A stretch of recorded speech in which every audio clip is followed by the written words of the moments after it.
السلام عليكم، اهلا وسهلا بيكم في مطبخ منا. النهارده نعمل مع بعض كيكه الشاي. شايفينها لونها بجد كان روعه وتحفه.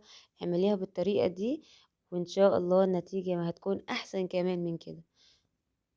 يلا نبدا مع بعض، ودعميني باللايك والاشتراك عشان يوصلك فيديوهاتي. ونبدا بسم الله ونخش على المقادير. اول حاجه معايا 2 بيضه. كيكه الشاي دي حلوه قوي، بتنفع طبعا في الصبح، في العشاء او في الفطار، يعني اي حاجه ماشيه بصراحه. تحفه، بحب اعملها دايما.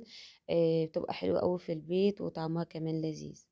بعد كده بحط على ال2 بيضه دول كيس فانيليا. تمام كده، هضربها بقى بالمضرب. تضربيها بالمضرب العادي اليدوي براحتك، اي حاجه. انا ضربتها بالخلاط كده عشان اعمل لها فوم، بس مش اكتر ولا اقل. خلاص، انا ضربتها بالخلاط اهو. انما انتي ممكن تضربيها في الخلاط برضو، ممكن تحطي كل المكونات السائله دي في الخلاط زي ما احنا عملناها كتير قبل كده. انا قلت اعملها المره دي بالمضرب الكهرباء، وهي عملت فوم معايا. بعد ما بتبقى بالشكل ده ببدا انزل بقى بباقي السوائل واحده واحده.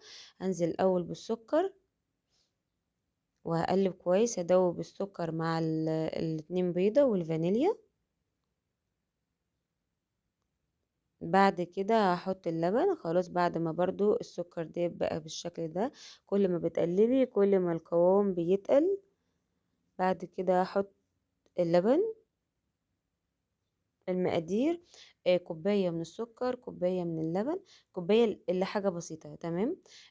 كوباية من السكر، كوباية من اللبن، كوباية الا ربع من الزيت، و2 بيضة زي ما احنا شايفين، والفانيليا. خلاص. بعد كده، بعد ما خلاص اللبن بقى داب معاه كده برضو ودخل في كل الخليط، ببدأ انزل بالزيت برضو. كل ما بنزل حاجة بقلبها كويس جدا بالمضرب مع باقي الخليط. خلاص كده حطينا كل المكونات السائلة. هبدأ بقى اجيب الدقيق والبيكنج باودر. انا بنخله، بحب دايما انخل الدقيق بتاع الكيك، عشان كده الهواء اللي جوه الكيك يخليها تنفش. والدقيق لما بيتنخل بيكون افضل، يعني افضل طريقة للكيك عشان خاطر ترفع معاكي وتبقى كويسة انك تنخلي الدقيق. ماشي. وبعد كده هحط عليها كيس من البيكنج باودر. حطينا كوبايتين من الدقيق، يبقى كوبايتين دقيق، كوباية لبن، كوباية الا ربع من الزيت، كوباية سكر الا حاجة بسيطة. تمام. اللبن والسكر كوباية الا حاجة بسيطة، يعني ممكن الا معلقة كده يعني. تمام. و2 بيضة وكيس بيكنج باودر وكيس فانيليا.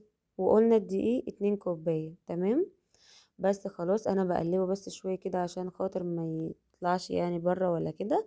بقلبه مع الخليط عشان ما يعملش الهوا ده. خلاص، ببدأ بقى اقلبها عشان خاطر يكون عجينة.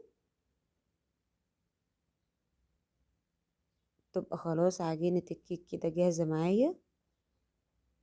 خلاص كده، انا نزلت كل الحروف دي وابتديت اقلبها تاني كويس جدا. ضربتها بقى ضربة سريعة كده بالمضرب. لو لسه بقى يلا ما حطيتيش اللايك والاشتراك حطيه. لو استفدتي اي حاجة من فيديوهاتي حطي لي اللايك. اللايك يا جماعة ببلاش، مش بفلوس خالص. حطوا اللايك عشان يوصل لكم اي فيديو انزله. خلاص، رجعت اضرب الكيكة تاني كويس جدا جدا عشان خاطر خلاص ادوب الدقيق بقى مع باقي المكونات وتكون جاهزة معايا. خلاص كده، انا بقى هبدأ. هي خلاص بقت جاهزة معايا اهي. هبدأ بقى اعبيها في الصينية اهي. شايفة شكلها؟ دهنت بقى الصينية سمنة. انا بحب زي ما قلت لكم، بحب ادهن سمنة مش زيت. تمام. وبعدين ما بحبش اللي هي رشة الدقيق دي، بحب ادهنها سمنة. وبعد كده بحط عليها خليط الكيك، وعمرها ما هتلزق معاكي. بعد كده خبطتها خبطتين بقى على الرخامة كده ودخلتها فرن سخن. وخلاص بقت جاهزة معايا، وده شكلها. ودخلت السكينة اهي وخلاص استوت، مفيش اي حاجة خارجة. لو عجبك الفيديو حطي بقى اللايك والاشتراك. ولو استفدتي بأي حاجة جربي الكيكة دي، حلوة جدا وهتعجبك قوي. مقدارها مظبوطة 100%، وان شاء الله هتطلع ناجحة معاكي. يلا بقى، هتوحشوني. مع السلامة.